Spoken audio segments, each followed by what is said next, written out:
Hi everyone. Now this is the fourth fly, obviously, for the set of Bumbles that I've been tying recently from Kingsmill Moor. This is the fiery brown. Now I've had to do slight variants, especially for the tail. For the rest is fine. So I've got the stuff for the rest of the fly, well, close anyway. So it's a nice pattern. It's a lovely dressing. Certainly, if you're going to be tying as a bumble, it will certainly sit up, and it's a great colour combination. Now I'm going to be using the same hook that I've been using the other flies. This one here is an old hook, suits the style of the fly. It's a size 10. Now you could easily use like the modern sizes, the modern hooks, maybe like the Full and Mill Competition Heavyweight B175 from Kamasan. You can tie in different sizes, obviously. They will suit any size, so it's a good pattern. So anyway, thread I'm going to be using, in this case, I'm going to be using a red thread. Now I'm going to put a photograph up of the dressing, just to let you see it. Now the fiery brown bumble, now it's the actual dressing from the book. The tail is Indian crow. Now I'm going to be using a substitute for that. I'm going to use this. This is a rump feather from the golden pheasant, dyed a nice hot orange. You could use a crest, golden pheasant crest feather. You could use anything really kind of orangey like, orangey red maybe even be fine. Floss, now the tag, it's a golden brown floss. Golden brown, now it's an unusual colour. I'm going to be using this here. It's quite a strong yellow, it's got a nice warmth to it, so it's kind of towards the browny side. Fiery brown seals for the normal, oval gold tinsel, Hackle fiery brown, which is this colour here, nice fiery brown, and I've got a blood red is the other one, and these are called Hackles. These are just Chinese necks that I have, and then the grouse feathers, dark, got this one here. Now you could go darker than that. I've got another, I'll show you another feather, a bit more colour in it, a bit more black in it. You could, it's really up to yourself what one you go for, one with a bit more colour, one bit less, or a wee bit more. I think this one's nice. You could use either. So anyway, I'm going to give it a tie. I wax my thread. Now the thread of colour is red. You could use, well, it's not mentioned in the book, but the red suits the fly. So I'm going to start at the eye of the hook, and then I'm going to get basically two lengths of this floss. One for, I'll show you how I put a floss on. Now if I was tying the modern version, normally I would just put a gold tag on it or so, but the original has a gold floss tag, so I'm going to stick to that, or let's say golden brown floss. Anyway, so I'm going to come all the way down, round the bend to where the tag would start, bring my thread back up, get one of the lengths here. I'm going to wind up to form the tag.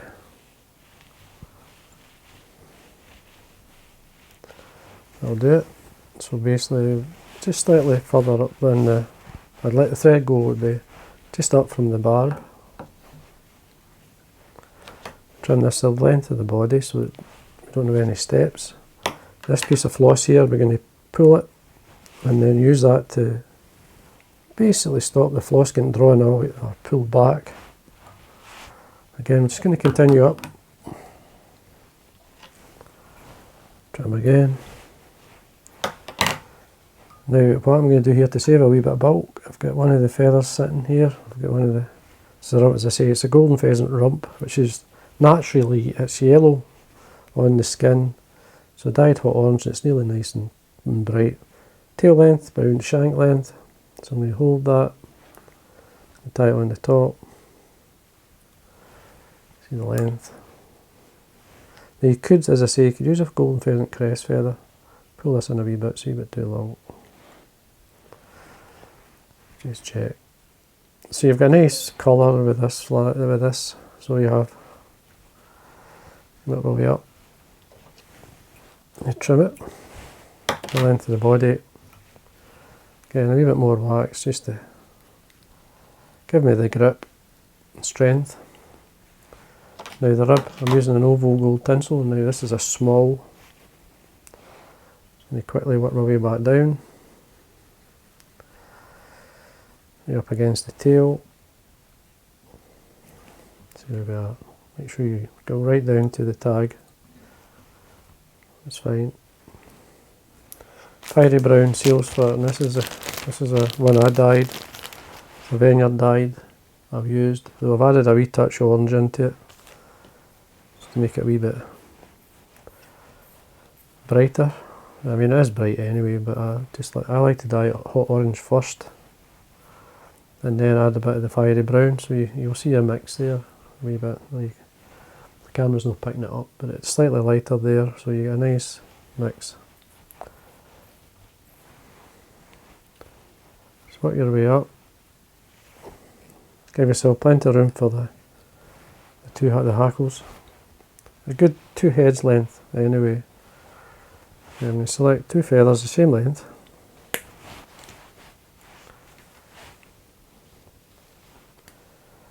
There's a set of flies I've been asked quite a few times if I could tie. I may look at doing another 2 or 3 sets of other patterns of well-known flies. We'll have a look. So I've got 2 feathers. They're not exactly the same size, but they're close enough. So I normally line up the tips and then pull back the fluff from both feathers, so you're seeing both feathers. The brown's on top, the fiery brown. Again, make sure you wax your thread. Trim the stem so there's enough so that you can tie it on. So just usually offer it to the side, nice and tight. Just make sure it's secure. If someone asked me a question about how, like I usually wind by my hand or my fingers, I just wind it down. Now to get to hold these two together, I mean I'm going to show you this tool. But basically what this is for is it's a connector for cables. You see them in different sizes. You get small, this is a large, there's a small there, which would work. It gives you a wee handle. You mean you just basically get both hackles, just pull it in. Now I usually just make sure it's in, and then you can pull it. So I'll use the small one. You can buy these online. You can buy them in Amazon. Oops. So I use the bigger one. Bigger ones get more grip. This has got a bit more strength. I can't remember where I got these. It may have been Amazon. So just pull it in.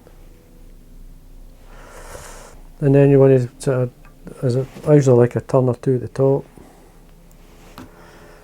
The reason I'm using this connector is that the hackles, 2 hackles sit into it. So we come round, we're down into the 3rd turn there or so, coming up into the 4th. Just follow up, do a turn at the back, and then come over, catch it in with a turn there.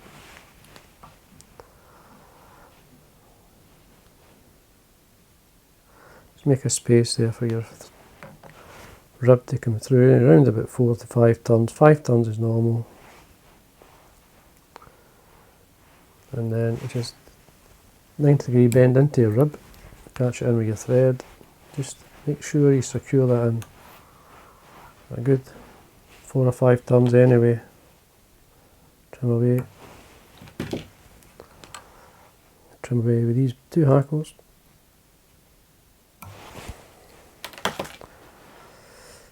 I'm using my nail here just to flatten the end of the rib.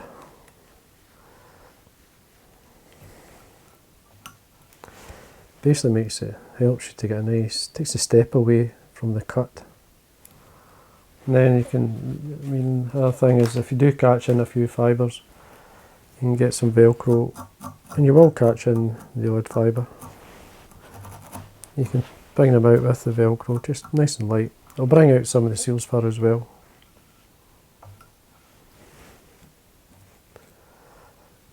Show you a nice base of thread down. Now get a grouse, nice feather. We don't need it all. Just take away the fluff. I'm going to tie it in close from the tip. This can be as heavy or as light as you like. The whole pattern you can reduce the pattern. You could stretch out the ribbon way down just to reduce the number of turns, because you are, obviously 2 turns is 4 turns really, because you've got 2 hackles.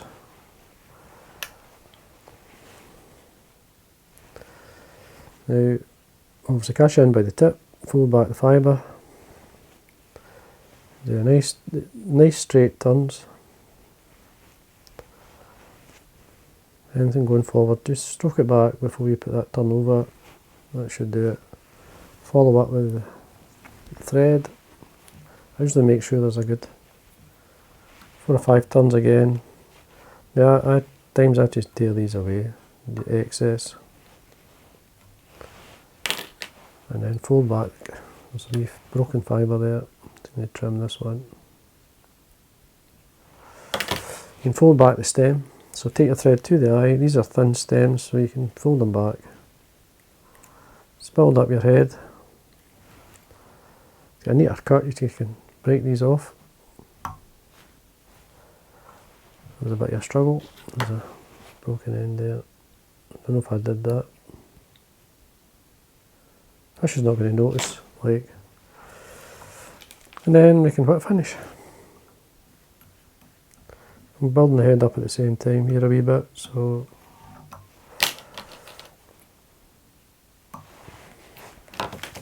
there you go. That's it. Just coat of varnish. And that's the fiery brown Bumble. Another nice fly from Kingsmill. Very popular, especially in Ireland. So these are fished a lot. I mean, they're fished in Scotland. Just normally, if I'm fishing, these are a bit. I would fish the smaller sizes, but it tends to sit in the middle of the road. But there you go. That's it. Nice fly, nice colours. As I say, another coat of varnish. I'll just wait till that's dry and then give it another coat. Grouse feather's nice. It blends nice into the dressing. So anyway, hope you enjoyed that one. And again, thanks for watching.